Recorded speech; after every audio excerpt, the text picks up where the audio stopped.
Well, as I was going into the game, I was very nervous about, the outcome of the game, of how I was going to feel afterwards. Was I going to go in and get an injury and be out for another month or two? So my main concern was just to get into the game, get a feel for the game, and not put myself in situations where I could get re-injured. And I ended up doing 2 Michael Jackson splits out there. But I think that was a blessing because I got to test the injury. I didn't feel anything, and everything worked out well. Now, afterwards, the next day in practice, that all-important day after, how'd you feel? Well, the back injury that I suffered last year, I still have pain from that in my left hamstring. That was a little sore, but overall, I felt pretty good the following day. And even now, I feel better. I feel good about the way the body is feeling. That's something I think is going to be with me for a while, so I have to continue to do the stretching and exercises the doctors tell me. But overall, I feel pretty good. Now, I heard that your wife, Michelle, your brother, they all suggested some minute rationing going on, but now how are you going to handle that?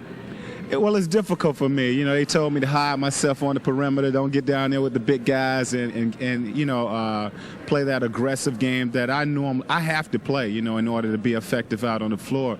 Again, I felt pretty good in the game Tuesday. My thing is to just go out and play, try to be cautious on things.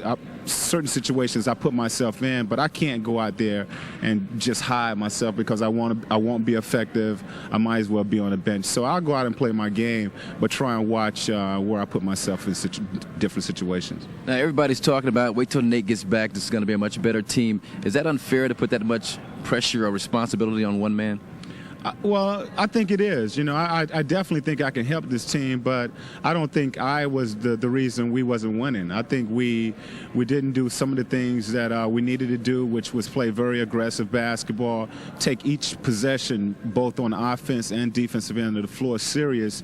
And I think if we did that, whether I'm out on the floor or not, this team is good enough to win. And with me, myself, I try and make sure that while I'm out on the floor, if I'm not, to make sure that guys we need to take each possession of the game on both ends of the floor serious, like it's a do-or-die situation. I think we did that. We played 48 minutes Tuesday night, and hopefully we can do that tonight. How much more of an impact on what you say to younger players and to some of your more veteran teammates, how much more of an impact do you have when you're in the trenches with them as opposed to on the sidelines like in a purple suit or something?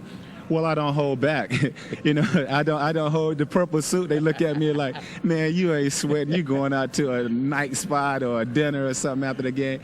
You're not out here with us. But when I have on the same uniform as those guys do, I don't hold back what I say. I say what I see, and a lot of times they respect what I say, and they understand that I'm telling them what I see out on the floor, and majority of the time it's right, and a lot of times they take that advice. So the only difference is I say what I see. I don't hold anything back, and you can pretty much relate more to the players when you're in the same uniform than when you're sitting out there, like you said, with a purple suit on. All right, buddy. Stay healthy the rest of the way, all right? All right, Marcus. All right, thanks a lot.